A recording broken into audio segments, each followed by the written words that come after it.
Tabletop Spotlight, brought to you by Dragon's Lair Comics and Fantasy.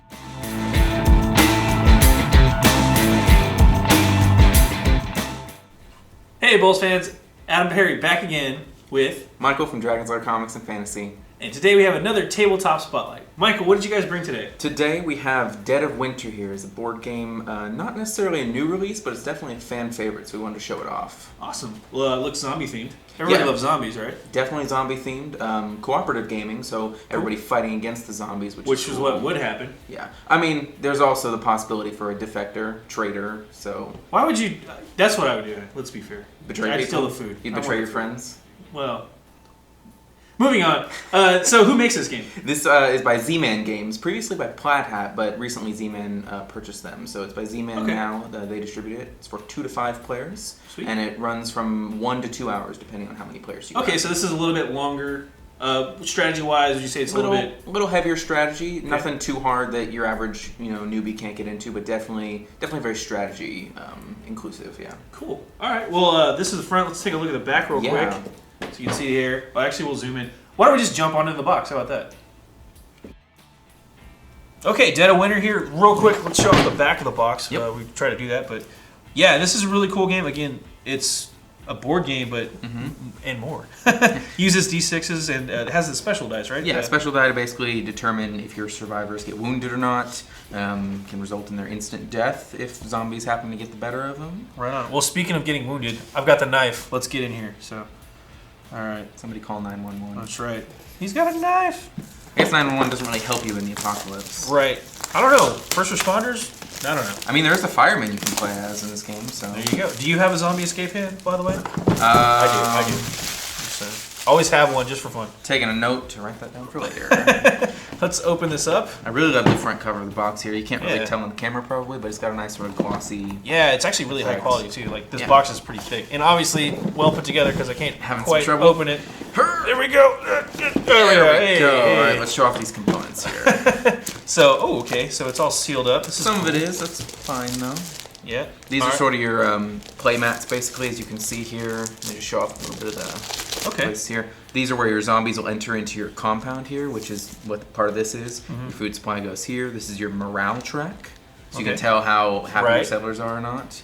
You can place walls here, all sorts of cool stuff. So I vote walls. Walls seem good. Walls are always nice, and sometimes you need to build them to win. Yeah. So that's really cool, and we can show off some of the cards in the box still. So we've got, this looks like a... your item cards. Item cards of food and stuff like that. There's a bit of a glare, but yeah, food and junk. All right.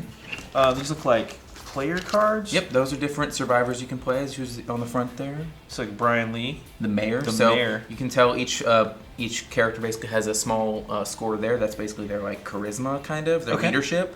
The higher that is, the better they usually are. Okay, and it looks like they have like an attack and a search rating, and that's what the dice are for. Basically, you need a number that or higher on your die. And it looks like every character has like a special ability as well? Yeah, they all have special abilities. So, for example, the farmer character would be able to find food easier. Or, the... Shocking. Yeah. The ninja character might be able to kill zombies better. And these are some exiled cards and some other stuff here? Yeah, these are basically your scenario cards. Each character will have their personal scenario, and then there's sort of a group scenario. And that's where your sort of traitor comes into play, where you might have a scenario to betray everybody else, but... Because that makes sense, like we talked about. You might not, you might, who knows.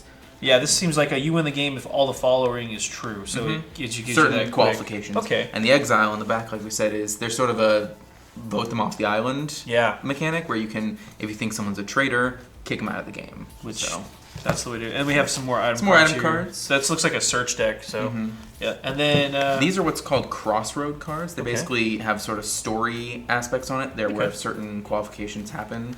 They'll change the game a little bit. They might make a moral decision for the group. Okay, so this really adds to the replayability factor. Yeah, different crossroads different cards, game, different decisions you have to make to survive. Awesome. All kinds of cool stuff. And then this looks like more cards, blueprints, items, things of that nature. Yeah, cool. As you can see here, we have the dice. Most of them are D6s, but you have the specialty D12 in there that basically tells you if you took wounds or might have frostbite. It's a lot of D6s. I like that. Yeah, you need them. I love rolling handfuls of dice, so anytime you get a bunch, it's always cool. And then these are obviously the stands. Stands for the players and the zombies. I do want to show this off real quick. You can't really tell too well, but in these sort of symbols, they have this knife here. That's your first player marker. That's kind of cool. Yeah, you got your different wall symbols and your wound symbols and stuff like that. Okay, so this is the walls that you would build. Okay, and then you zombies can break sort of through. slide this over. There's all your food tokens, your noise tokens. Make sure you're not attracting too many zombies. Yeah. All sorts of little stuff. wound counters and stuff like that. Yeah. And then I'm taking there's probably punch outs in here for the characters and stuff. Ton like of that tokens, too, so ton of punch outs for the there. standees. Standees. That's what they're called. You cool. You can see a couple zombies here, so very definitely nice. very cool. Cool. All right, so that's Dead of Winter. Let's go out for a really quick recap.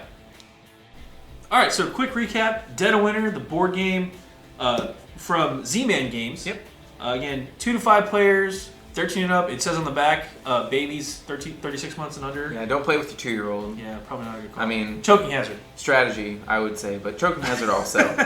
It's going to be $59.99. Right. Like I said, this isn't necessarily a new release. It's available now. It's super popular, so definitely pick up a copy. Looks pretty cool. I definitely want to give this a crack. Oh yeah. And I'm not going to betray my friends if you're watching. I'm always. Might not be up to you. That's true. It's not my fault. It's not my fault. It's your fault. Well, this is Adam here from Bowls. And Michael from Dragons Are Comics and Fantasy. Another Tabletop Spotlight. Thanks for watching. Tabletop Spotlight brought to you by Dragon's Lair Comics and Fantasy. Thanks for watching.